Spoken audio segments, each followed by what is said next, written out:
home is running. Tidy. Well kept. You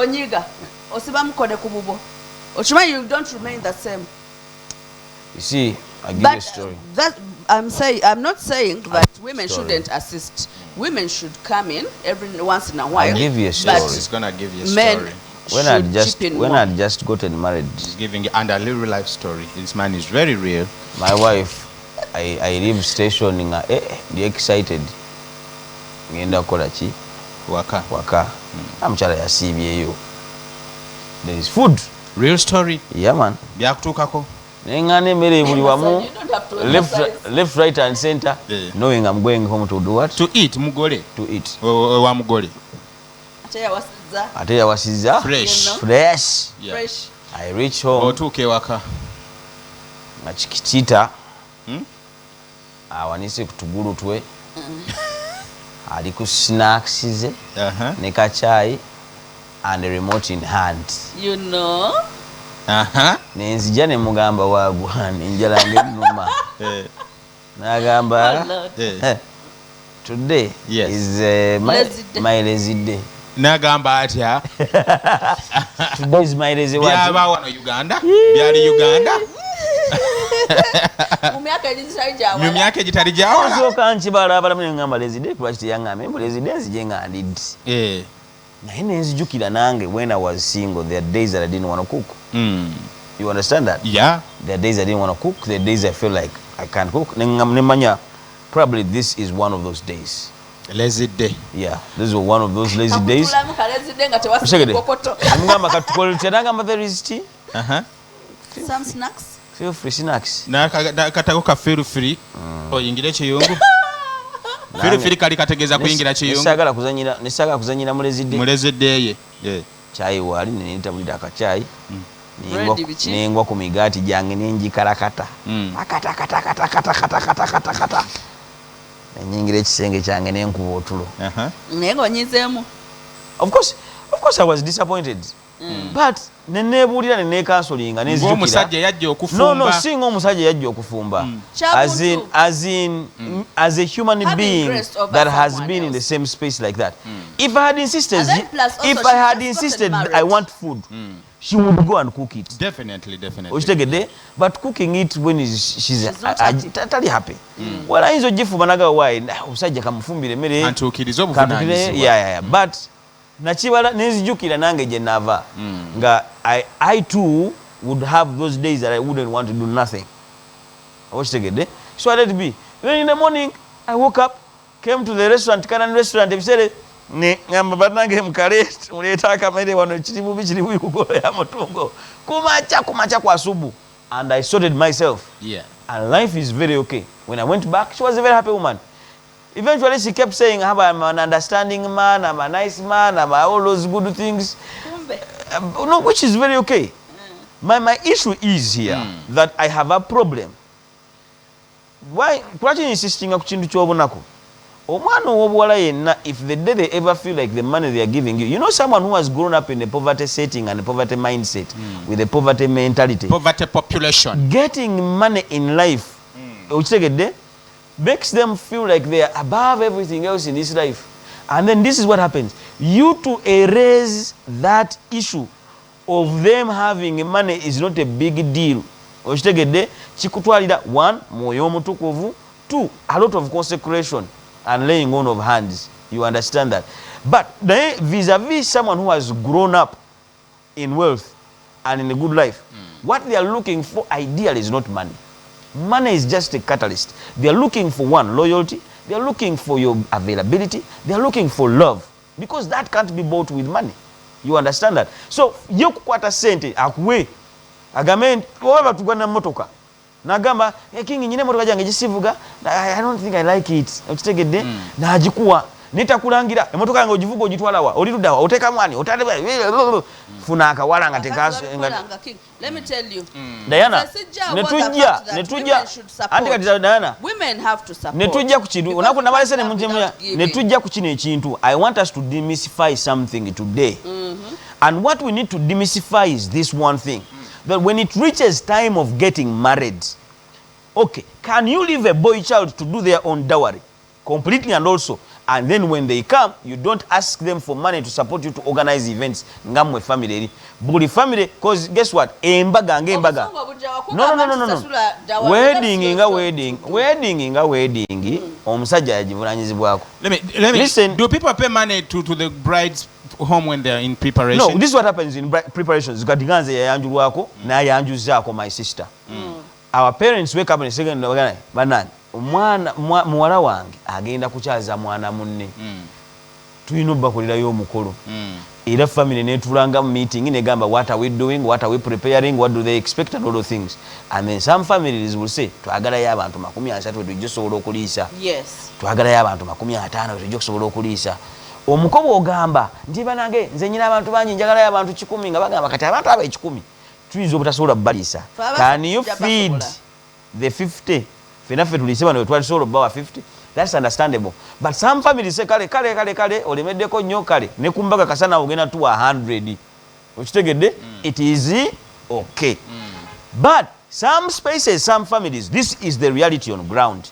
After you being in that same space of bakusalidde your dowry, what you're going to take, on top of otwala TV, otwale fridge, otwale entebe, otwale tanka y'amazzi, otwale ne gate ezimu ebikomere byo gate yali yagaana muzeeyi yamulema. Okitegedde ne gate n'ogitwala already kati bagamba ulise apa nedda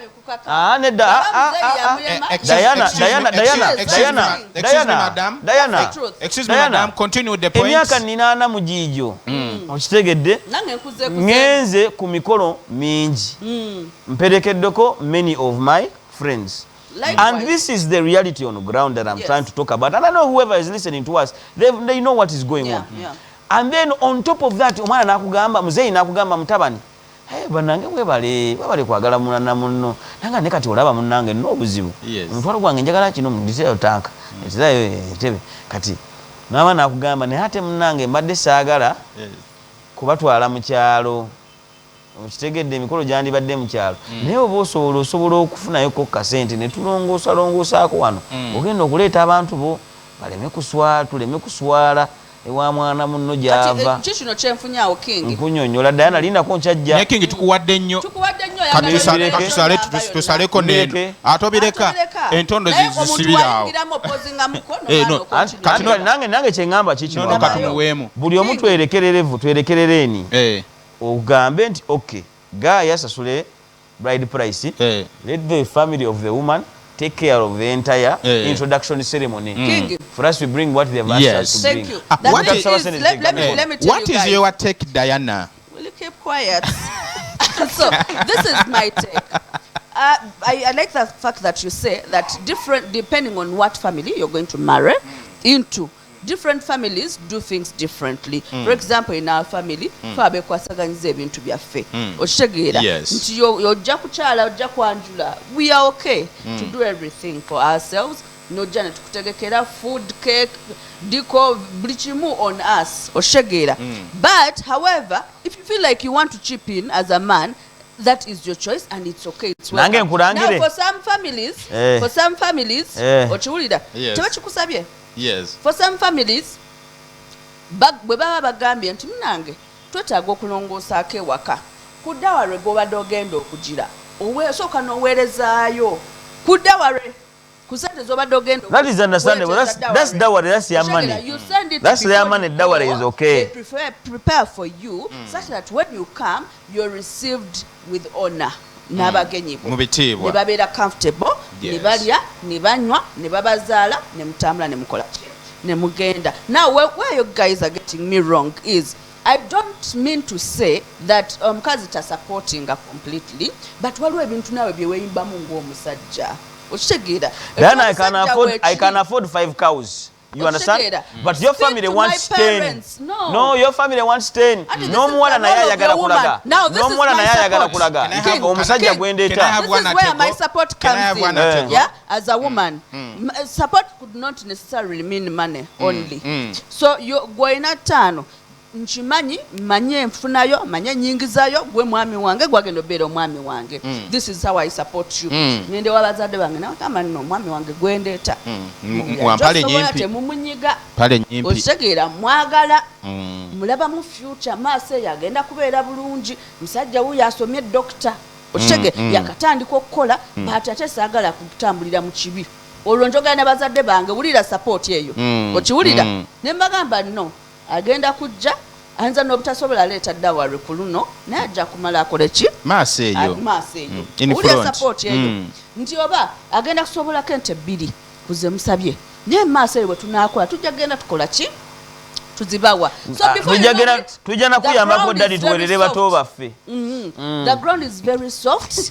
Me as a woman have contributed okiwulira but however also ne financially tekitegeeza nti siswa no but there are some women who want to show off their family members omusajja gwendese wa amaanyi nagamba bakusaba ente 10 tubaga tokayana now that's the problem 15 kankuye ente 5 na wina 5 ndi kankwe 5 then ne mutwale ente ezo 10 mumwerage mu family then later nakumanyira nakulangira awotayina right ekulangira nange ngenda balangira mbagambe nabalabirira family mwenzaji kwatiridde family mwenzaji kwatiridde ojikwatiridde otani kwosomesa zani golisa ni nzaji kwatiridde nze nasiga ennyumba langi nze nasiga langi taata we myaka gyonna 5 talina tanka y'amazzi yajimba ennyumba yazimba yagisaba.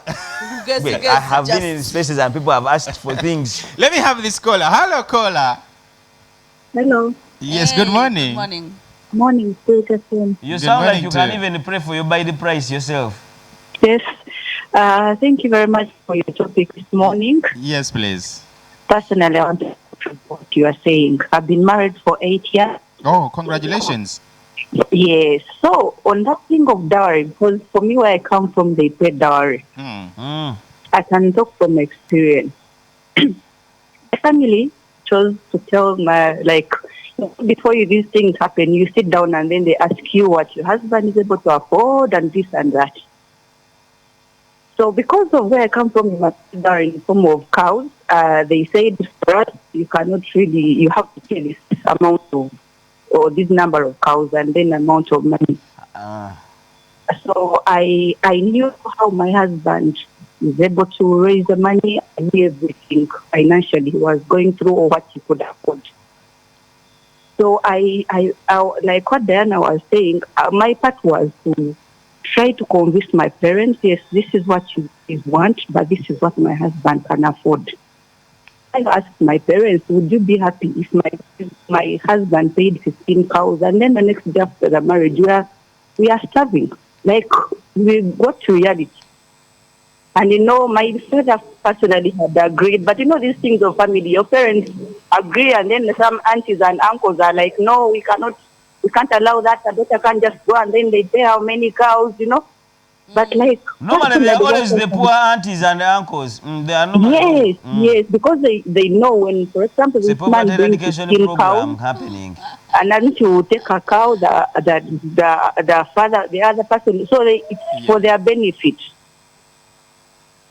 So I want to contribute this thing, saying I may not contribute financially, but I can help my family agree with what we can afford as a family. And to tell you the truth, it really got bad. And then one day my father is in, the other day he's banned his mind about it because of the influence from the family members. And then a day came and I told my dad, either you're going to have me married or if you are strict on this money that you're supposed to pay, then I'm out of the marriage. No more wedding, no more nothing. So, and my dad was like, no, you can't chase this man away. No, let us agree and we'll go for this. And finally they agreed on what my husband can afford. So it's a very big issue for a family, for ladies especially, to keep quiet. And then you find yourself, I have a friend who had to pay part of the dowry because he wanted to show off the family that the husband has the money and all these things. But for me, I had to be genuine and deliberate with my parents to tell them my husband cannot afford. This is what he can afford, and that was it. Did your friend kept kurangiraring the other man, the husband? No, because the time they noticed what I was telling them was the truth. At the end of the day, when the giveaway was done, the next week was a wedding, and they really did a very wonderful wedding. And they were like, wow, at least there's a different thing that happened somewhere. So up to today, we are fine. There is no one who was, because my husband has come in and he's a son. He's like, my parents can be in and out of my home comfortably, because it was an understanding that when I sat them down, I asked them, if it was my brother, would you want your son to be? If they ask your son today, can you afford those cows also? Yes, because I am someone who is born in boys, most of them. Like, I'm between the boys. So I asked my father, if this money was asked from your son, would you raise the money? Cows, 15, 20. So my dad was genuine. He's like, no, I know, because you've been working for 2 years, 3 years. I know you can't afford. So if you feel like you want your son to be considered when he's being asked the bride price, why can't you be considered someone else's son? Yeah, so and at the end of the day, we had the pieces, some relatives were punching in the background, but we didn't care as long as, for me, my parents approved and they were happy and comfortable with it. And here we are 8 years down the road, we are happy and moving forward, and we're able to save our money and we are doing well. So personally, I wouldn't want my husband or any man there to stress and raise, I don't know, 50 million for dowry, and then the next day you are starving in marriage. That's a woman of wisdom. Thank you. Thank you so much. That's a woman of wisdom.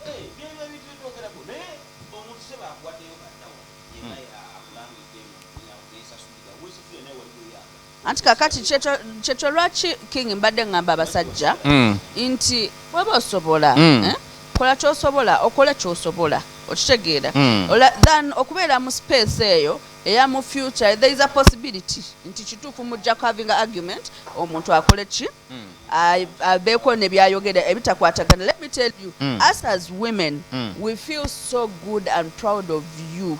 Tubasaamu nnyo ekitiibwa senga oba ompasizza nga sikuyambyeko kumpasa. Waliwo ekitiibwa ekyenjawulo kyenkuwa.